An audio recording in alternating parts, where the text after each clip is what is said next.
Women might be the ones who file for divorce, but it's often men who end up feeling broken by it. If you're feeling like a broken man after divorce, societal messaging likely has a large role to play in that. Understanding the societal narratives that you've internalized is key to divorce recovery.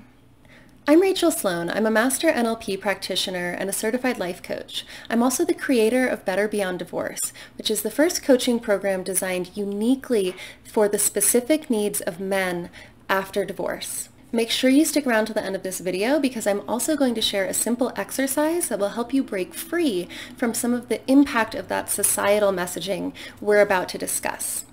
If you're enjoying these videos, I'd like to invite you to join my channel as a supporting member. You'll not only be supporting me in continuing to produce these videos, but you'll also be helping me to reach the men who really need to hear this message right now. All right, so there are two general narratives that our society likes to tell men, and tell about men. They're both myths, and they both really have a negative impact on men going through divorce. The first myth is that a good man is a strong, stoic provider. Right? This is a guy who absolutely has his shit together. He's there when you need him. He is strong. He is supportive. He's like a rock his family can rely on. He's also emotionally intelligent and available, by the way. The second myth is the myth of a sexy man. A sexy man is mysterious and confident. He's aggressive yet passionate and loving. This is the guy who takes charge, is vulnerable, but somehow never gets hurt by criticism. He can also read a woman's mind and know what she really wants, even if she's not saying it. Basically, he's Dorian Gray from 50 Shades. But here's the thing, you guys, the strong man and the sexy man, these are not real men. These are not real human beings. And both of these narratives are totally full of contradictions, right? If we look at the sexy man, it tells us that in order to be desired, you have to be somehow both aggressive in your pursuit and yet also aloof when she shows interest in you. Right? You have to do both. And the strong man myth tells us that if you want to be loved, right, if you want to be deeply cared for, well, then you have to be so solid that you never break, and yet somehow also be sensitive enough to have deep empathy and emotional intelligence. Seriously, guys, if we listen to societal messaging, it's ridiculous. We learn that men have to have this firm control over their own emotions without losing a single degree of sensitivity. And oh, by the way, they also need to be mind readers. This last one wreaks havoc on relationships, right? You need to know when she wants flowers, when she wants sex, when she wants romance. And you better not have to ask, because if you have to ask, well, then obviously you don't love her. It doesn't count if she had to tell you that that's what she wanted. These stereotypes are quite obviously ridiculous, and yet both men and women fall into the trap of believing them all the time. Here is the one really big problem with this societal messaging that leaves men feeling broken and struggling to recover from divorce. These myths, these stories, fail to take into account the one thing that actually does create intimacy and allows for deep, authentic, emotional connection, and that is your humanity. In order to be desired, you have to pretend that you don't care when you do, and that you do care when you actually don't. In order to be loved, you have to pretend that you don't ever feel scared or weak or alone. But you tell me, how can there be real intimacy? How can there be real connection with another human being if you're not allowed to be honest about your thoughts and feelings? Most of us never really think about these things, we just live in it. But understanding the impact that societal messaging actually has on your thoughts and feelings is really critical for divorce recovery. My work is focused around divorce recovery for men, and because of societal messaging, most of the men I talk to come to me believing, or at least mostly believing, one, if not both, of these two things. First, that they failed. They failed to be a good enough man, and either that's the strong man or the sexy man. Either they failed to be the strong man or they failed to be the sexy man.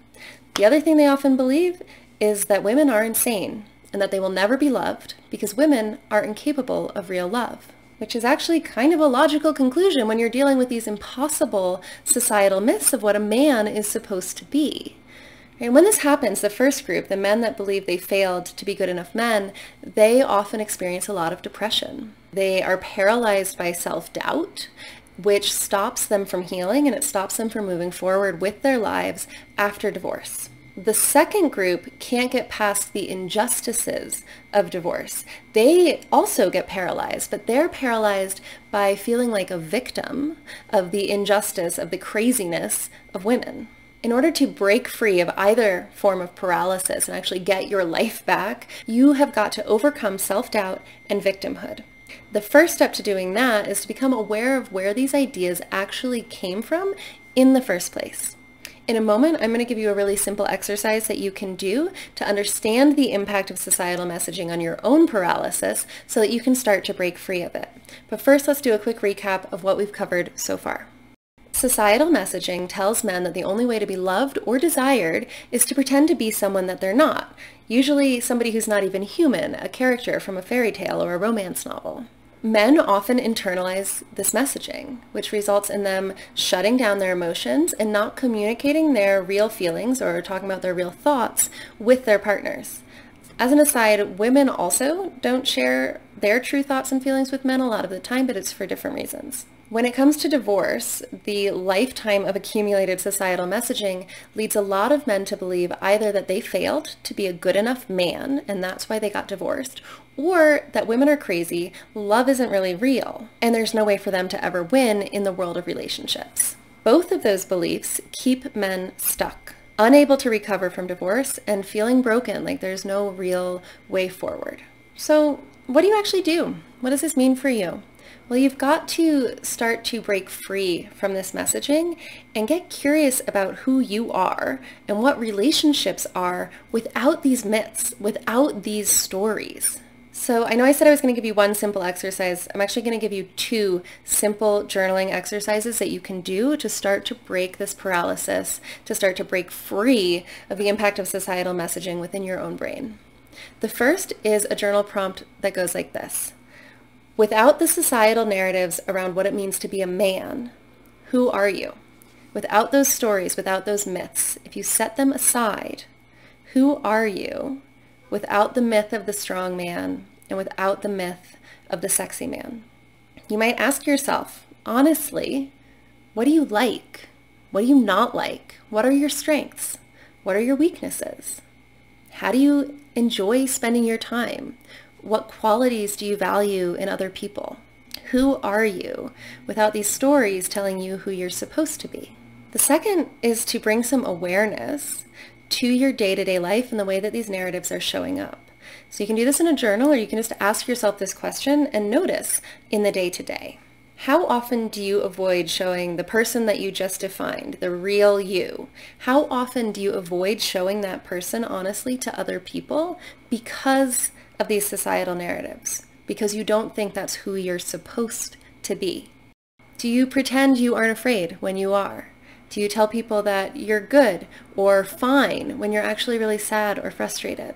When you set aside the stories, when you set aside the expectations that you perceive from society, from other men, from women, who are you? What do you want?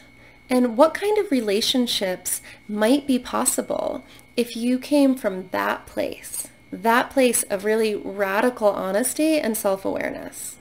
If you find these videos helpful, make sure you subscribe to my channel. You can also join the channel as a supporting member. When you do that, you'll be able to support me directly in continuing to make these videos and helping make sure that they reach other people. You'll also get early access to my upcoming videos and some other perks, so make sure that you check it out. Thanks for being here, and do leave me a note in the comments. I love hearing from you guys, and I do try to respond to all the comments that I get.